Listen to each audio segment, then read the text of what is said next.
जलेबी नाम की एक बहुत ही सुंदर गांव था। उस गांव में बहुत ही घना जंगल था। लोगों को मानना था उस जंगल में बड़ा सा राक्षस रहता है। वो बहुत ही भयानक और खतरनाक राक्षस है। गांव वाले उस जंगल में जाने से बहुत डरते थे। अगर कोई उस जंगल के पास चला जाता था, उस राक्षस की आवाजें सुनकर डर कर भाग जाता था।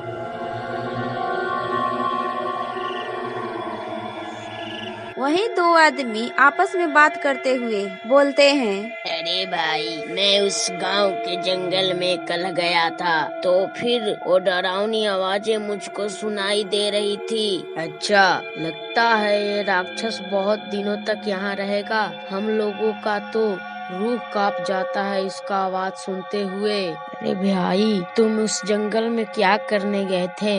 तुम्हें पता नहीं है, उस जंगल में बहुत ही भयानक राक्षस रहता है। फिर कभी उस जंगल में मत जाना।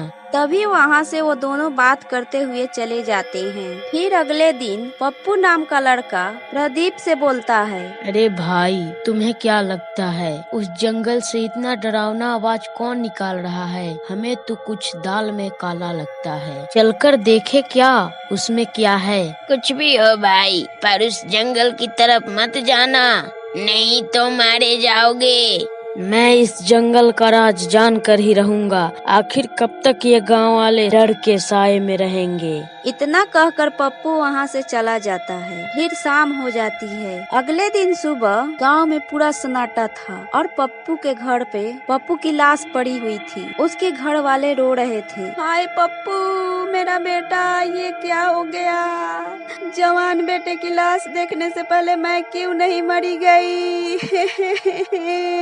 अरे, कल कह रहा था कि मैं जंगल का राज जान कर रहूंगा। उसी राक्षस ने इसी का जान लिया होगा। उसी गांव में एक किसान रहता था। उसकी दो बेटियां थी, रीना और मीना। उसे रंग बिरंगे फूल बहुत पसंद थी। चलो रीना, बहुत दिन हो गए उस जंगल वाले बाग में नहीं गए। हाँ सीमा, उस जंगल में कितना सुंदर सुंदर फूल होते हैं, लेकिन ना जाने बाबूजी क्यों नहीं जाने देते हैं हमें उस जंगल की तरफ। हाँ रीना, मुझे तो बहुत मन कर रहा है जाने को। चलो आज चलते हैं, रंग बिरंगे फूल देखेंगे और तोड़ेंगे भी। अरे नहीं नहीं, बाबूजी जान जाएंगे तो बहुत डांटेंगे। रीना, मेरी बात सुनो, कल सुबह जब बाबूजी खेत में चले जाएंगे तब हम दोनों निकलेंगे। हाँ ठीक है, लेकिन जल्दी आएंगे, ठीक है? हाँ हाँ रीना, जल्दी ही आ जाएंगे। सीमा, मैंने कह तो दिया है जाने को, लेकिन बहुत डर लगता है।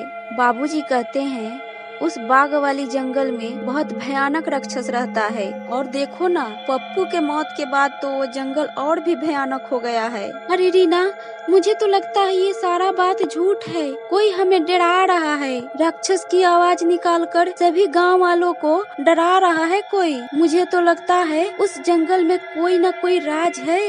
हाँ, तुम बात तो सही बोल रही हो। चलो कल देख ही लेते हैं। ऐसा बोलकर रीना और सीमा